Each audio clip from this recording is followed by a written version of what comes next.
So the Detroit Pistons, I find it very, very ironic that I'm wearing a Orlando Magic hat, right? So the Detroit Pistons just overcame a 3-1 deficit, okay? And when Orlando took a 3-1 lead, the first thing I thought about was 2003. Tracy McGrady, ironically enough, who was the Magic head coach? Doc Rivers, right? Who seems to be an expert at blowing 3-1 leads, okay? So Doc Rivers was a coach of the Orlando Magic, okay? The Pistons, led by Ben Wallace, Chauncey Billups, Rip Hamilton, and Tracy McGrady had pretty much been killing them the entire series, okay, up until that point.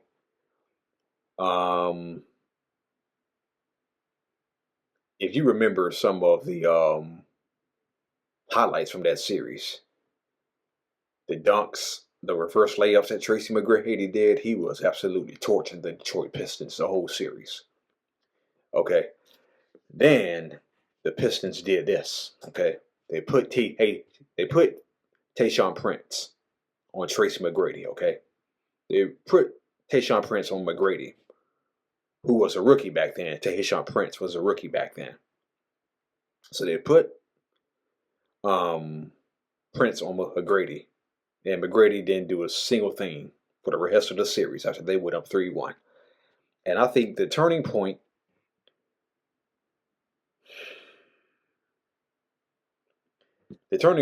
in that series came when the Magic went up 3-1, okay? The Magic go up 3-1. And Tracy McGrady makes a comment that says, it feels good to go to the second round. You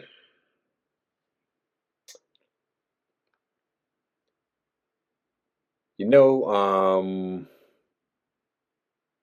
you have to win 4 games. Okay. You have to win 4 games to advance into another round. Okay. So Tracy McGrady must have had a little bit of a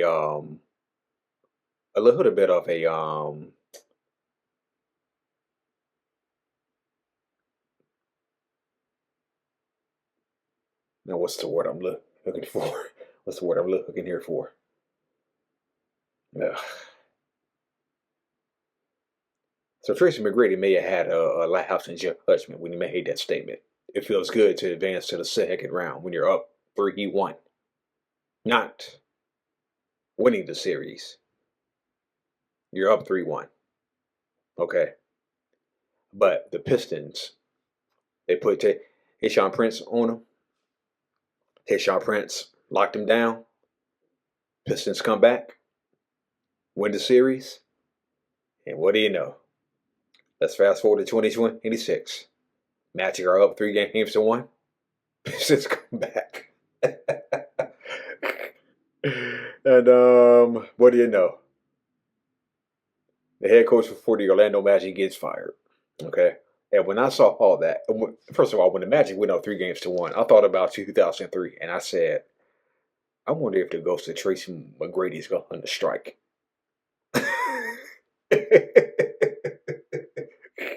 I guess it did. I guess the ghost of Tracy McGrady struck. Okay. Because the Pistons came back and the Magic are eliminated, the coach gets fired. Okay. So, yeah. I guess it goes to Tracy McGrady struck. Okay. Welcome to another episode of Throwing It Back with Sean Farrell. I am Sean Farrell. God is great.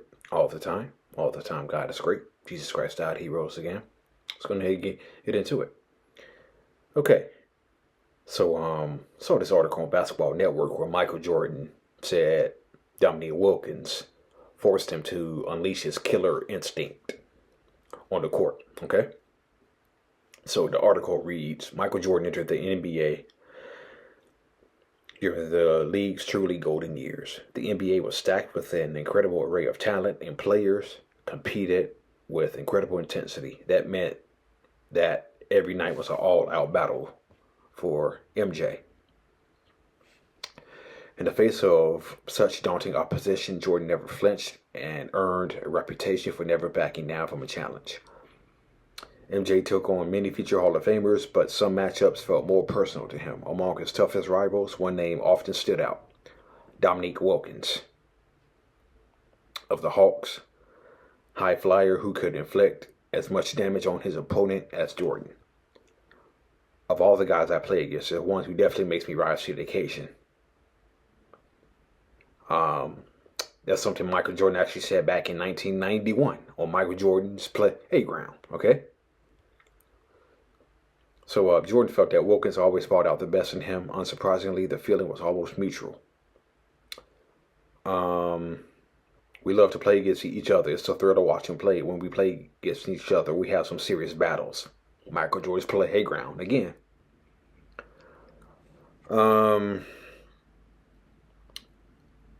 Jordan and Wilkins indeed had a series of iconic duels that proved how much they pushed each other to the limit. In a December 1986, the two prolific scorers went toe-to-toe from tip-off to the final buzzer in what was later called the shootout. I believe that was the game where Michael scored 41 and Dominique scored 57. Okay. But the Bulls still lost by 28 points. Bulls still lost by 28 points, okay? And that was the game where Michael dunked on Tree Rollins and Oakley pointed at him, okay? Yeah, so Dominique scored 57. Mike scored 41. But the Bulls still lost 123 to 95. Anyway. They go back to like the shootout. Isaiah Thomas said they just go back and forth. Jordan would have 30 at the quarter. Dominique would have 22 at the quarter. And they'd be pointing like to each other. Say, yeah, come on with it. Michael Jordan's Playground again. It's good competition. They're not trying to hurt each other, but they're playing hard against each other. They are both trying to win. And after the game, they go out to the party. Knowing Jordan, he did not let Wilkins have the last laugh. Late in that very season, MJ avenged his loss and exploded for 61 points. But the Hawks still won 117 and 114. Though Jordan Wilkins had several memorable games, what NBA aficionados remember the most is their historic dunk contest, 1988. Both legendary dunkers pulled off spectacular tricks, but in the end, it was Michael who beat Neek with a free throw line slam.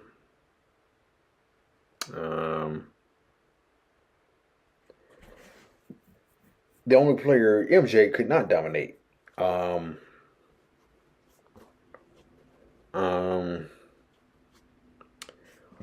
Wilkins may have been the player who forced Jordan to unleash his entire offensive arsenal whenever they faced each other, but apparently MJ didn't have any problems dealing with him. Though Neek was explosive, Mike could also match and even beat him on the court. That was never the case when Jordan played against Dr. J, who was the only player he could not dominate, not because he couldn't stand a chance, but because he didn't want to. I had a couple of good games against Philadelphia during my first season. MJ once admitted in a separate discussion, but I couldn't do anything when I was matched up with Julius because I had so much admiration for him. I was just happy to be on the same floor. After so many stories have already been told, it's fascinating to discover yet another interesting fact about Jordan. Now, fans have a better understanding of how MJ viewed his toughest opponents. Okay. Yeah. Okay. So, let me see. Okay.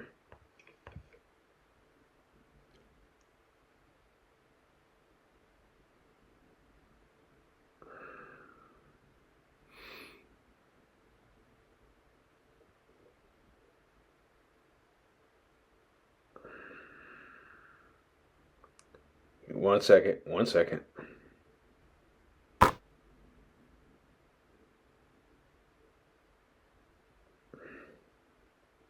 Here we go. Okay. Yeah. All right.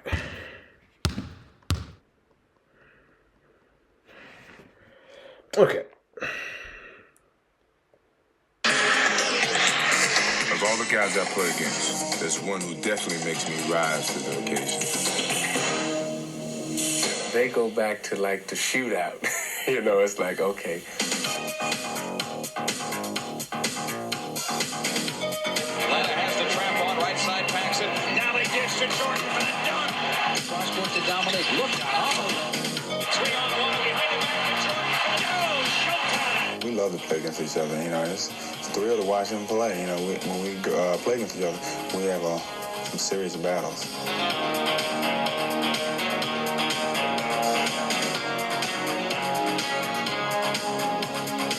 Might come down and he said, boom. He come down and he, boom. And they just go back and forth. And Jordan had 30 at the quarter. Dominique had 22 at the quarter. And they'd be pointing at each other and, yeah, come on with it. And they just go at it, and it's good competition. They're not trying to hurt each other, but they're playing hard against each other. And they both trying to win. And after the game, they probably go out to the party.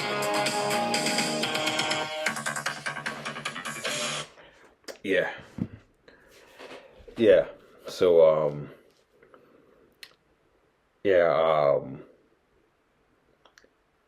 people think that Dominique Wilkins was actually robbed in the '88 dunk contest because they gave Michael Jordan 50 on his final dunk, okay? And the All-Star weekend was in Chicago that year. And every dunk that Jordan did, if the judges didn't give him a 50, the crowd booed. The crowd booed, okay? And hang on. Some people say that Dominique was robbed in the '86 dunk contest too.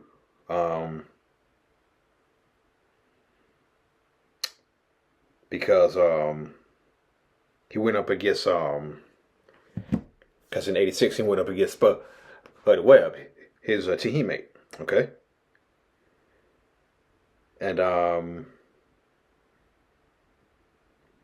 Spud and Dominique went back and forth, okay?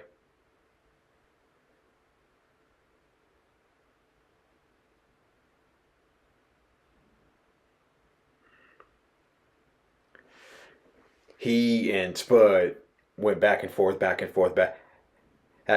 okay? And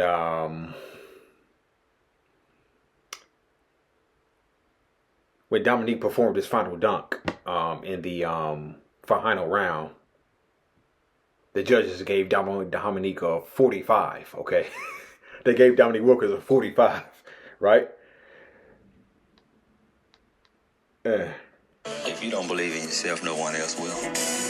And at the 1986 All-Star Weekend in Dallas, he would push that belief to the limit as an unlikely contestant in the slam dunk contest.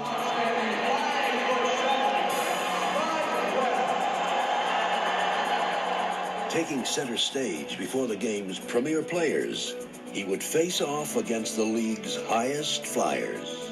So this is Dominique, the reigning champion. Stansberry going to be tough to beat that one. And there's the flare. Now that was power and flare. Again, here's the... Though his taller competitors all seemed better equipped to impress the judges, Spud was undaunted. I didn't know what dunk I was going to do or what I was going to try. I said, well, I've been doing these dunks for 5-6 years, so why not do the same one? And now, Spud's first attempt. Oh, my! Spud Webb. See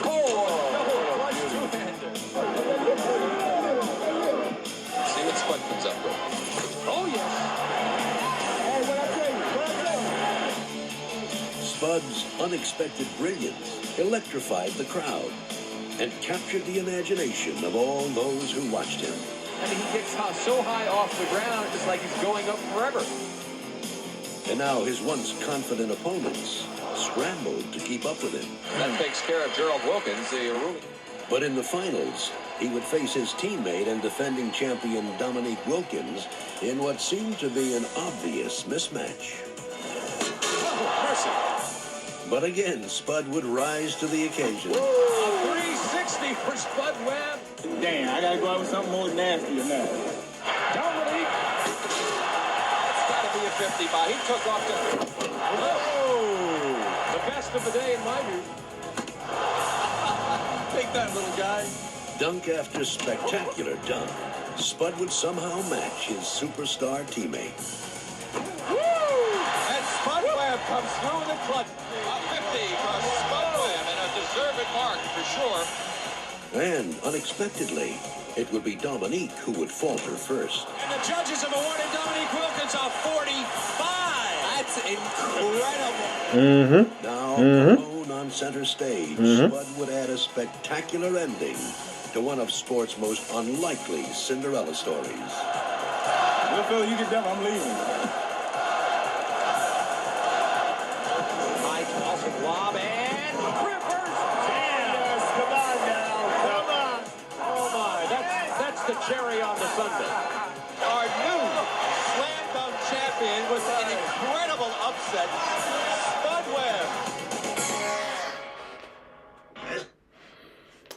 Yeah, so Doc Rivers says Dominique Wilkins was robbed in that 88 contest.